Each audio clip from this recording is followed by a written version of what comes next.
Police Senior Corporal Christopher Timms, Timms.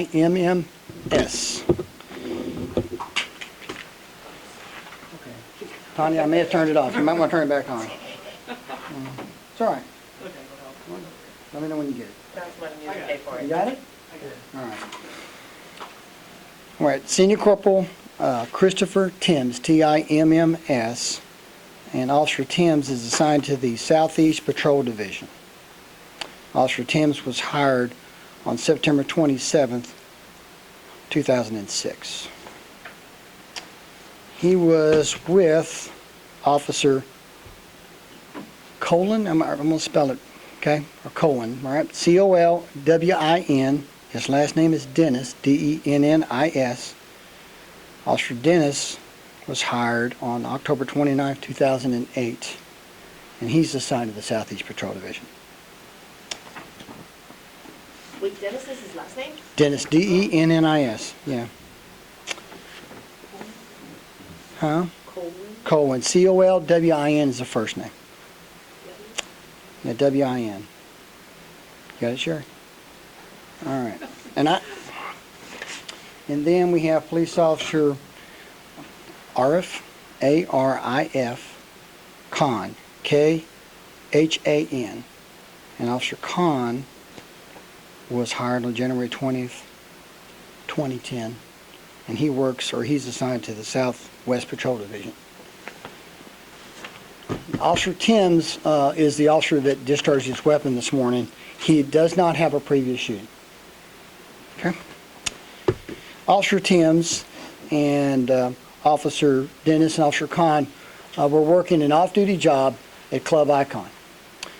They were in full police uniform, and it's about 2:15 in the morning.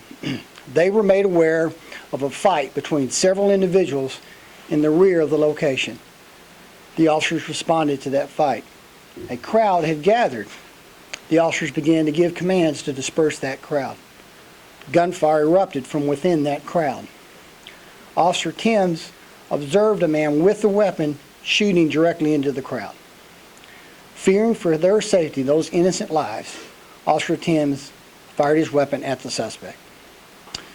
The suspect was transported to Parkland Hospital where he was pronounced deceased.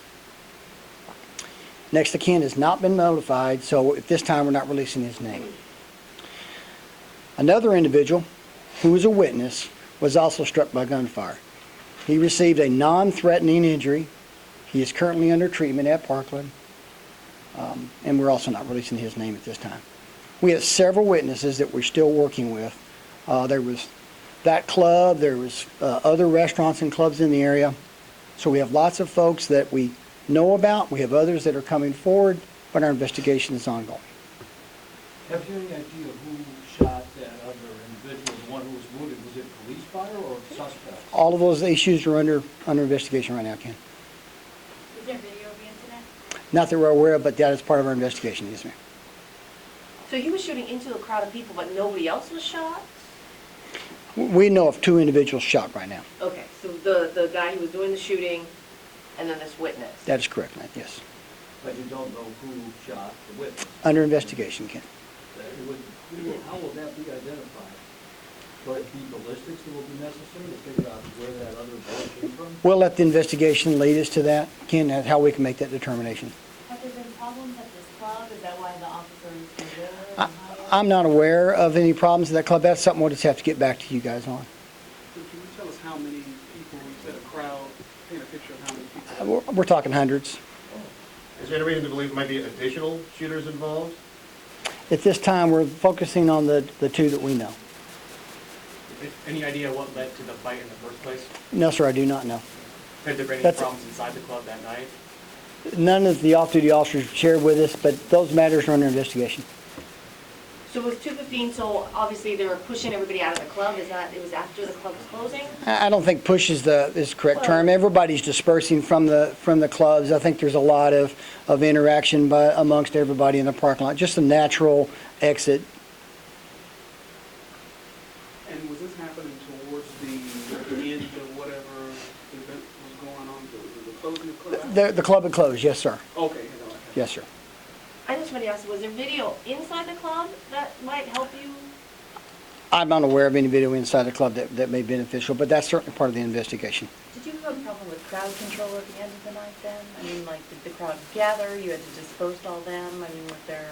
When I use the issue word after disperse, the officers have been made aware of a fight, so a crowd naturally gathered around that incident, and as the officers approached, they were dispersing that crowd so they could separate parties and identify what the problem was. But there wasn't any sort of riot or? No, anything ma'am, like not that? at all, no. Do these officers always work this? I mean, is this a normal extra duty job for them? That's something I'll have to get back to you on that. Was the man firing the gun, was he firing in the air or do you know? He was firing into the crowd. When Officer Tim saw him, he was firing directly at the crowd. Those lives were in immediate danger. Did the two people that were fighting, did they know each other? Sir, I don't know that yet. We're working through that information. What we do know is that this is spring break and a lot of these folks were here for the holiday. Some of the young people, do you know? Yes, sir. College age. Are you familiar with the other officer shooting that occurred on the weekend? There's been some people that raised questions about that. Well, tell you what, Ken, let's come back on that at another time. Thank you. Anything else, guys? We'll get you some more information as the day goes through and we get a better idea of just exactly what happened. Is Tim's on admin leave then? Yes, ma'am. Routine practice. Yes, ma'am. The persons that's deceased, do you have a record? Is there any reason to believe that might be gang related? Actually, sir, we're still trying to verify his identity right now. Okay? And what kind of weapon he had? He had an automatic pistol, sir. Okay. Thank you. Thank you.